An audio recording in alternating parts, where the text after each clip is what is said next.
వరంగల్ జిల్లా ఖానాపురం మండల కేంద్రం బుధరావుపేట గ్రామంలో వరి ధాన్యం కొనుగోలు కేంద్రాన్ని జిల్లా కాంగ్రెస్ పార్టీ అధికార ప్రతినిధి తక్కళ్లపల్లి రవీందర్రావు ప్రారంభించారు. ఈ సందర్భంగా వారు మాట్లాడుతూ రైతులు ఆరుగాలం కష్టపడి శ్రమించి పండించిన వరి ధాన్యాన్ని దళారులకు అమ్మి మోసపోవద్దని, రైతులకు కాంగ్రెస్ ప్రభుత్వం ఏర్పాటు చేసిన కేంద్రాల్లో రైతులు పండించిన వరి ధాన్యాన్ని విక్రయించి ప్రభుత్వం కల్పించిన మద్దతు ధరను పొందాలని కోరారు. వరి ధాన్యానికి క్వింటాల్కి ఏ గ్రేడ్కి 2203 రూపాయలు, బి గ్రేడ్ రకానికి 2183 రూపాయలను ప్రభుత్వం మద్దతు ధర పొందాలన్నారు. ఈ కార్యక్రమంలో యువజన కాంగ్రెస్ తెలంగాణ రాష్ట్ర జాయింట్ సెక్రటరీ ఎల్లాగౌడ్తో పాటు కాంగ్రెస్ ఖానాపూర్ మండల ప్రధాన కార్యదర్శి మసూన్ రావు, బుధరావుపేట గ్రామ పార్టీ అధ్యక్షుడు లాల్ సాహెబ్, కాంగ్రెస్ పార్టీ సమన్వయ కమిటీ అధ్యక్షులు రమేష్, సీనియర్ నాయకులు ఖాదర్ పాషా, అనుబంధ సంఘాల నాయకులు, ప్రజాప్రతినిధులు తదితరులు పాల్గొన్నారు.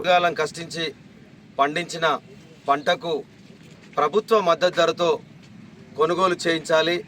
ఎలాంటి ఇబ్బందులు కలగకుండా సాధ్యమైనంత వరకు రైతులను సకాలంలో ధాన్య సేకరణ చేసి మిల్లులకు తరలించాలనే ప్రభుత్వ లక్ష్యం.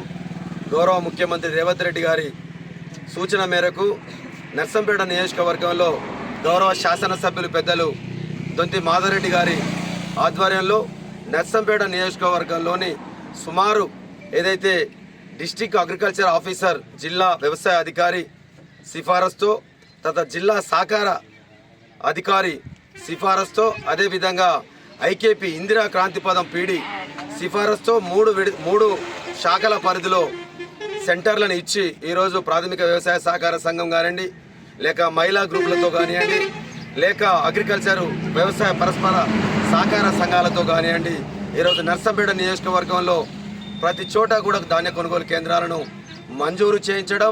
మంజూరు చేయడమే కాకుండా గతంలో జరిగిన విధంగా ఏదైతే రైతులు నూర్పిడి తీసుకొని వచ్చి ఆ కొనుగోలు కేంద్రాల కోసం అక్కడ రోజుల తరబడి నిరీక్షణ చేసి ఏదైతే ప్రభుత్వ నిబంధనలకు లోబడి అంటే మ్యాచర్ పర్సంటేజ్లో కానివ్వండి, తాలు తరుగులో కానివ్వండి, ఏదైతే వారు పేర్కొన్న నిబంధనలు లోబడి తెచ్చిన రైతును కూడా గతంలో ఇబ్బందుల పాలు చేసి ఉన్న సందర్భాలు మనం చూసాం.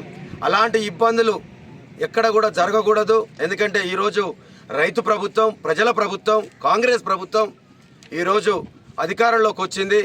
తప్పకుండా తొలి పంటగా రబీ పంట ఈరోజు రైతుల చేతికి అందబోతా ఉంది పూర్తి స్థాయిలో. కాబట్టి ఈ యొక్క పంటను రైతులకు సాధ్యమైనంత ఇబ్బందులు కలిగించకుండా సేకరించి మిల్లులకు తరలించాలనే కాన్సెప్ట్తో గౌరవ శాసనసభ్యులు పెద్దలు మాధవరెడ్డి గారు కూడా నిన్న 2 రోజుల క్రితం కూడా మిల్లర్లతోటి తర్వాత జాయింట్ మరిన్ని అప్డేట్స్ కోసం మా ఛానల్ని సబ్స్క్రైబ్ చేయండి.